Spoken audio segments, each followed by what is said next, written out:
वज़ीर आज़म शहबाज शरीफ पारां पहलगाम वाक़े जी अणधुरी जांच में सहकार जी आछ। संदसि चवणु आहे त भारत बिना कंहिं सबूत जे पाकिस्तान ते इल्ज़ाम लगाइण जो सिलसिलो बंदि थियणु घुरिजे। सिंध तास मुआइदे तहत पाकिस्तान जो पाणी रोकण जी कोशिश जो भरपूर जवाब ॾिनो वेंदो। पाणी ज़िंदगी आहे, उन ते का बि सौदेबाज़ी न कई वेंदी। पाक फ़ौज मुल्क जी हिफ़ाज़त लाइ मुकमल तौर तयारु आहे। पाकिस्तान आलमी अमन जे क़याम लाइ पंहिंजी ज़िम्मेवारियुनि खां मुकमल तौर ते आगाह आहे।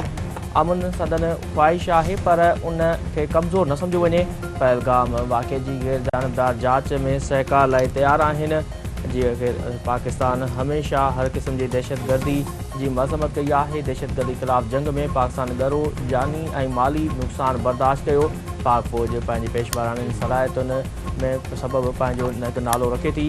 कश्मीर पाकिस्तान जी साह वारी रग ऐं आलमी सतह ते तकरारी इलाइक़ो आहे। कश्मीरी अवाम खे हक़ ख़ुद इरादे ते ॾियणो पवंदो। हू अफ़गानिस्तान सां पुरअमन ऐं मुस्तहकम लाॻापा चाहिनि था। पाकिस्तान मिलिट्री अकेडमी काकुल में पासिंग आउट परेड तक़रीब वज़ीर आज़म शहबाज शरीफ जी ख़ासि महिमान तौर शिरकत।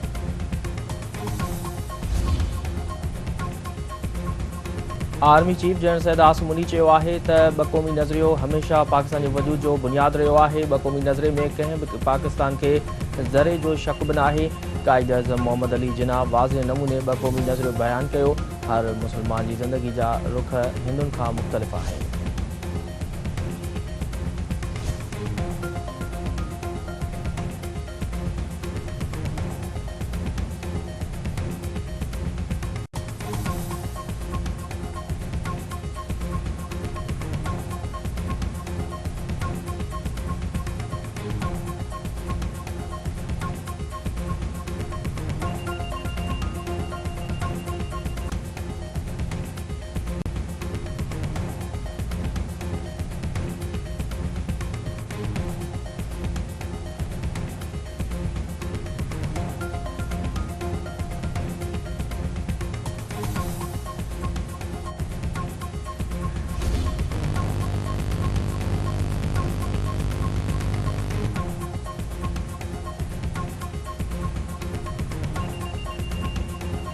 पीपी केनाल जो मनसूबो सीसीआई में वञण खे वॾी कामयाबी करार ॾेई छॾियो। शाज़िया तामरी जो चवणु आहे त तकरारी केनाल जो मनसूबो सीसीआई मां रद्द करायो वेंदो।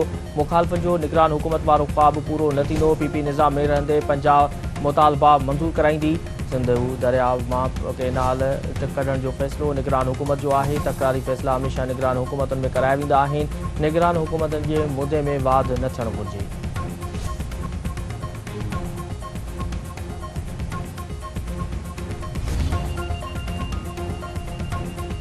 बबलो में सिंध जे वकीलनि जो सिंधु दरिया मां केनाल कढण ख़िलाफ़ धरणो 9 ॾींहं बि जारी। सियासी समाजी क़ौमपरस्त तंज़ीमुनि सिविल सोसाइटी औरतुनि ऐं ॿारनि जी वॾे अंग में शिरकत।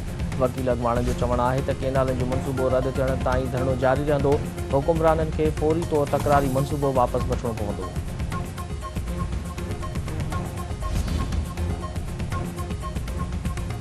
सिंधु दरिया मां केनाल कढण ख़िलाफ़ मुख़्तलिफ़ शहरनि में मुज़ाहिरा ऐं धरणा। वकीलनि तरफ़ां अदालती कार्रवाई जो बाइकाट। कमू शहीद वटि सिंध ऐं पंजाब जी सरहद ते वकीलनि जो चोथें ॾींहुं बि धरणो। ट्रैफ़िक मुअतल। मलीर में गुलशन अदीद लिंक रोड ते वकीलनि समेत मुख़्तलिफ़ धुरियुनि जे 5 ॾींहं बि धरणो जारी। ट्रैफ़िक बंदि। कंदकोट में वकीलनि समेत मुख़्तलिफ़ तंज़ीमुनि जो 6 ॾींहं बि धरणो। ॾहरकी में एसटीपी जे सॾ ते 7 ॾींहं बि धरणो जारी।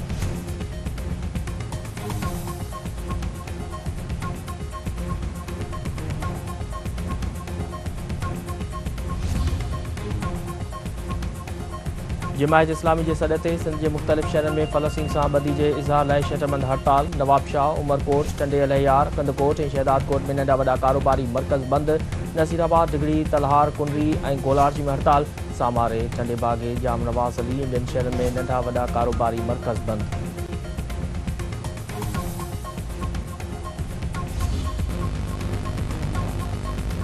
सेवण वेझो 2 धुरनि में झेड़ो। 1 ॼणो क़तल। बुबक में पहियार ऐं खोसा बिरादरी में झेड़े सबबि फरीद पहियार क़तल। धुरनि में छिकता।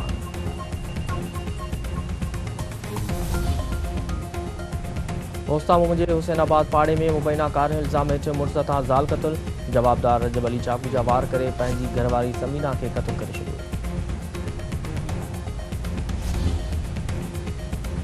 ऐं कैप में छरी मीरवा जे सहाफ़ी एलिशा जे जवाबदारनि खे सज़ावार सॼो संदसि ॿारनि समेत एहतजाजी मुज़ाहिरो वारसनि जो चवणु आहे त सहाफ़ी एडीशर खे हक़ ऐं सच लिखण ते बेदर्दी सां क़त्ल कयो वियो आहे।